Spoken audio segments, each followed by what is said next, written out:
When is the right time to start freelancing? अगर आप मुझसे पूछें ना तो मैं आपको हमेशा यही कहूँगा कि स्किल सीखने के बाद उसकी थोड़ी प्रैक्टिस करने के बाद आप किसी सॉफ्टवेयर हाउस में जॉब कर लें कम से कम 2 या 3 साल के लिए। ठीक है, क्योंकि जब आप सॉफ्टवेयर हाउस में होते हैं ना तो सॉफ्टवेयर हाउस का जो मेन जो गोल होता है वो होता है रेवेन्यू जनरेट करना। तो उसमें क्या करते हैं कि वो कोई भी प्रोजेक्ट होता है, चाहे वो इजी हो, हार्ड हो, टेक्निकल हो, नॉन टेक्निकल हो, आपने कभी किया हो या नहीं किया हो, कोई भी प्रोजेक्ट उनको मिलता है वो उठा के आपको चिपकाएंगे।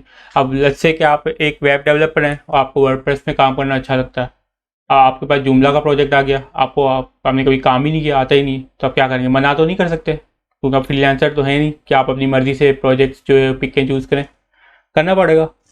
तो फिर उसमें ये होता है कि आपकी ग्रोथ बहुत जल्दी तेज मतलब बहुत तेज़ होती है। आप 2 साल भी काम करेंगे। अब मैंने फ्रीलांसिंग शुरू करने से पहले तकरीबन 5 साल एक सॉफ्टवेयर कंपनी में काम किया था।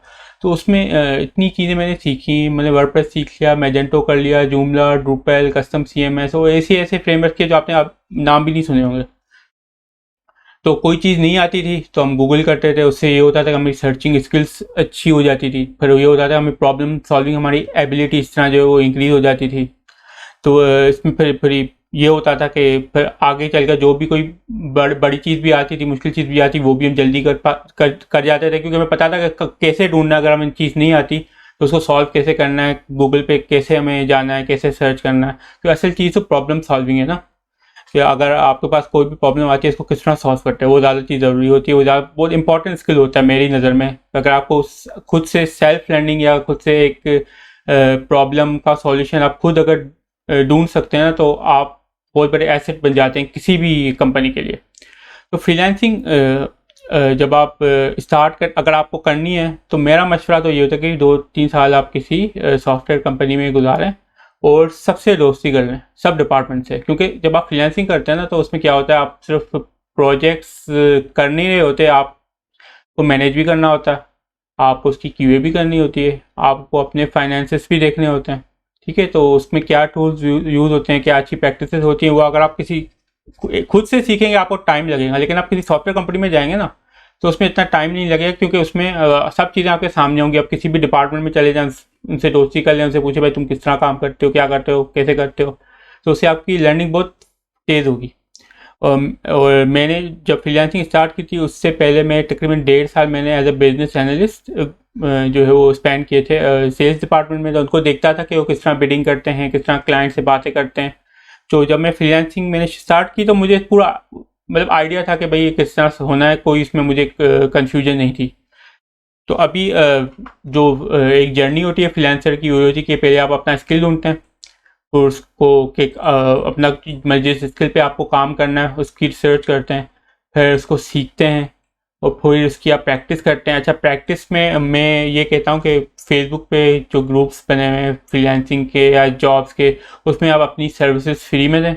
ठीक है, प्रैक्टिस के लिए 5-10 वेबसाइट या जो भी आप काम करते हैं, SEO करते हैं, जो भी करते हैं, कंटेंट राइटिंग करते हैं, तो 5-10 आप इस तरह प्रोजेक्ट्स करें फ्री में।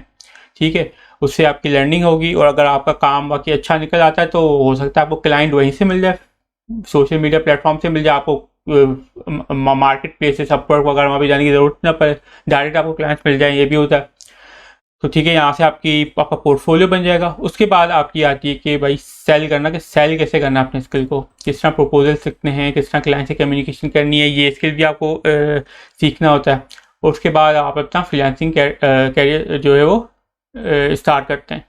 अच्छा, पहले 3 पॉइंट्स तो सही हैं, ये तो सबको करने होते हैं। ठीक है, फाइंड, लर्न और प्रैक्टिस। तो उसके बाद आपके जो सेलिंग स्किल्स आते हैं ना, उसमें नंबर 4 जो है ना, यहाँ पे मैं कहता हूँ कि भाई आप कहीं पे जॉब कर लो।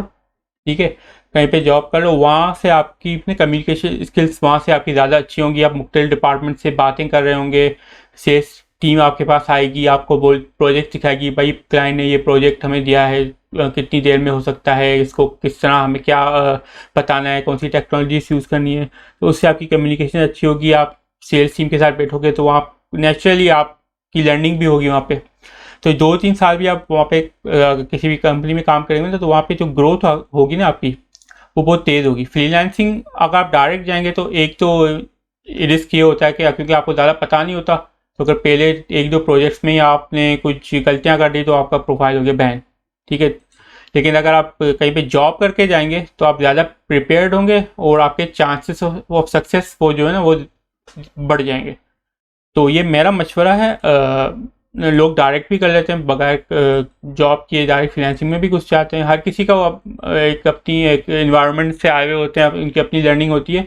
लेकिन सेफ बेट यही होगा कि अगर आपको इन फ्यूचर फ्रीलांसिंग करनी है, सेल्फ एम्प्लॉयमेंट करनी है, तो उस बिज़नेस के बारे में ना पूरा जान लें। और बिज़नेस के बारे में पूरा जान आप उसी वक्त सकेंगे जब आप बिज़नेस के अंदर होंगे और सारे डिपार्टमेंट से आप इन टच होंगे, ताकि आपको पता चले कि भाई किस तरह एक चीज़ दूसरी चीज़ से कनेक्टेड है। तो ये मेरा मशवरा था। देखने का शुक्रिया, थैंक यू।